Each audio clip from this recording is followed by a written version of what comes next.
సాగుతూ ఉంది అన్నది ఆలోచన చేయమని చెప్పి ప్రతి ఒక్కరిని కూడా విజ్ఞప్తి చేస్తూ ఉన్నా. ఇలాంటి దారుణమైన పాలన ఖచ్చితంగా పోవాలి. ప్రజలందరికీ కూడా ఈ 4 నెలల్లోనే అర్థమవుతూ ఉంది. చంద్రబాబు నాయుడు గారు లాంటి అన్యాయస్తుడు తాను చేసిన మోసాలు, తాను చెప్పిన అబద్ధాలు మోసాల కింద మారుతూ ఉన్నాయి. మోసాల నుంచి ప్రజల్లో కోపం పుడుతూ ఉంది. ఆ ప్రజల కోపం పెంచుకొని ప్రజలు రోడ్ల మీదకి వచ్చి చంద్రబాబు ప్రభుత్వానికి వ్యతిరేకంగా తిరగబడే రోజు కూడా దగ్గరలో ఉంది. అది జరగకూడదు అని చంద్రబాబు నాయుడు రెడ్ బుక్ పాలన సాగిస్తూ ఉన్నా కూడా అవి ఎక్కువ రోజులు ప్రజలను అలా నిర్బంధించలేరు.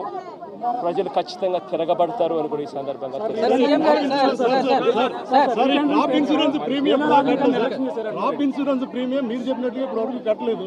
పొలాలు మునిగిపోయినాయి, ఎన్యూమరేషన్ స్టార్ట్ కాలేదు. మరి ఇన్సూరెన్స్ ప్రీమియం వస్తుందా, ఇన్సూరెన్స్ వస్తుందా రాదా? రాదు కాబట్టే కదా నేను అడిగేది. అందుకని బాధపడుతూ నేను చంద్రబాబు నాయుడు బుద్ధి ఉందా, జ్ఞానం ఉందా అని చెప్పి చంద్రబాబు నాయుడుని తిడుతున్నాను.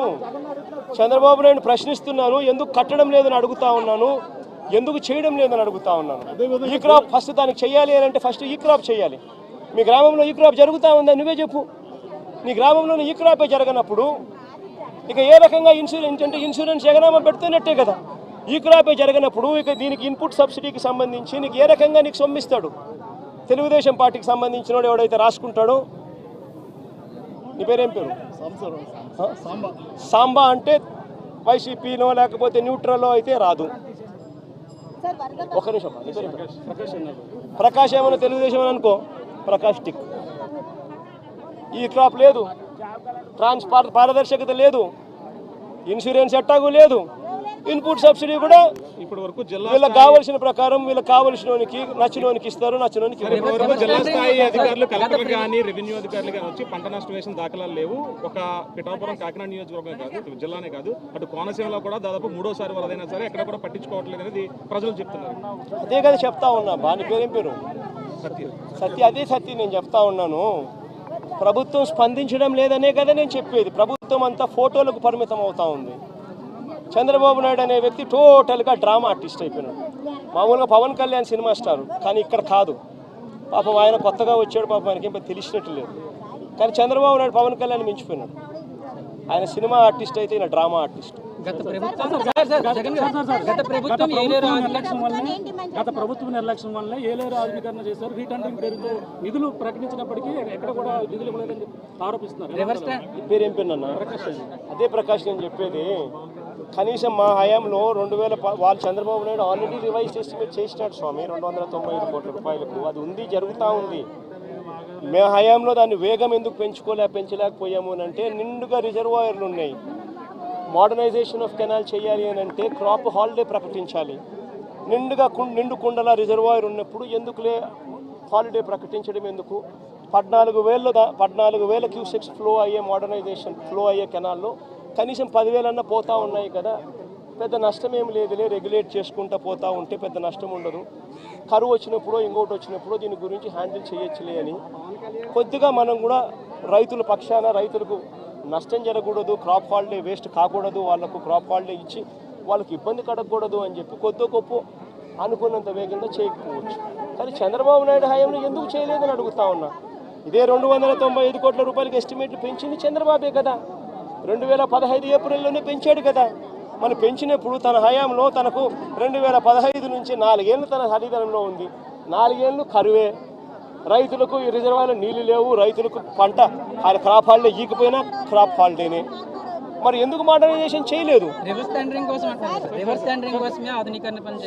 స్వామి, రివర్స్ టెండరింగ్ అనేది మీకు అసలు తెలుసా? ఫస్ట్ రివర్స్ టెండరింగ్ అంటే ఏమిటో తెలుసా? నీ పేరేం పేరు? సుధీర్. రివర్స్ టెండరింగ్ అంటే ఏం తెలుసా సుధీర్? ఇప్పుడు సుధీరు, ప్రకాషు, దొరబాబు ఇట్లా అందరూ కూడా ఒక టెండర్లో పార్టిసిపేట్ చేస్తారు. టెండర్లో పార్టిసిపేట్ చేయడం కూడా ఎలా పార్టిసిపేట్ చేస్తారు తెలుసా? టెండర్ ప్రక్రియ ప్రాసెస్ ఒక రిటైర్డ్ హైకోర్టు జడ్జి దగ్గరికి ఫస్ట్ పోతుంది. రిటైర్డ్ హైకోర్టు జడ్జి ఆధ్వర్యంలో టెండర్ ప్రక్రియను ఆన్లైన్లో పెడతారు. పెట్టి, నీ పేరేం పేరు? సాంబుడా. నీ పేరేం పేరు? సాంబుడి దగ్గర నుంచి, సతీష్ దగ్గర నుంచి, నీ పేరేం పేరు తెలియదు? నందిని దగ్గర నుంచి ఇట్లాంటి వాళ్ళు ఎవరైనా కూడా సలహాలు సూచనలు ఏమైనా ఇవ్వాలనుకుంటే ఆ జడ్జికి ఇవ్వచ్చు. ఆన్లైన్లోనే ఇస్తాడు. ఇచ్చిన తర్వాత మీ అందరి సూచనలు సలహాలు తీసుకున్న తర్వాత నియమ నిబంధనలు ఆయన ఫైనలైజ్ చేస్తాడు. ఆయన ఫైనలైజ్ చేసిన నియమ నిబంధనలు జ్యుడిషియల్ ప్రివ్యూ కమిషన్ అంటారు. జ్యుడిషియల్ ప్రివ్యూకి పంపించిన తర్వాత 100 కోట్ల రూపాయలు దాటిన ప్రతి టెండర్ను ఒక విప్లవాత్మక మార్పు చేసాం. టెండర్ల ప్రక్రియలో ఒక రెవల్యూషన్ తీసుకొచ్చాం. హైకోర్టు గవర్నమెంట్ పరిధిలో నుంచి దాన్ని తీసేసి హైకోర్టు జడ్జి, రిటైర్డ్ జడ్జి చేతిలో పెట్టాం. ఆయన ఆన్లైన్లో పెట్టి మీలాంటి వాళ్ళు ఎవరైనా కూడా అభ్యంతరాలు చెప్తే అభ్యంతరాలు కూడా తెలుసుకొని ఆయన ఫైనలైజ్ చేస్తాడు టెండర్ల ప్రక్రియలో నామ్స్. ఆ టెండర్ల ప్రక్రియలో ఆయన ఫైనలైజ్ చేసిన నామ్స్ను ఆయన చేసిన తర్వాత డిపార్ట్మెంట్ టెండర్కి పిలుస్తుంది. టెండర్లు పిలిచిన తర్వాత ఆ టెండర్లలో పేరు సుధీర్ పార్టిసిపేట్ చేస్తాడు, ప్రకాష్ పార్టిసిపేట్ చేస్తాడు, నందినమ్మ పార్టిసిపేట్ చేస్తుంది. చేసినప్పుడు సుధీరు L1గా L1 వస్తుంది. మామూలుగా అయితే సుధీర్కి రావాలి, కానీ రివర్స్ టెండరింగ్లో రాదు. సుధీర్ కోట్ చేసిన L1ను బేస్ ప్రైస్ కింద తీసుకొని మళ్ళా సుధీర్ని పిలుస్తా, ప్రకాష్ని పిలుస్తాం, నందినమ్మని పిలుస్తాం. పిలిచి ఆక్షన్ పెడతాం. సుధీర్ ఈ మాట చెప్పినాడు, ప్రకాష్ను తగ్గుతావా అంట.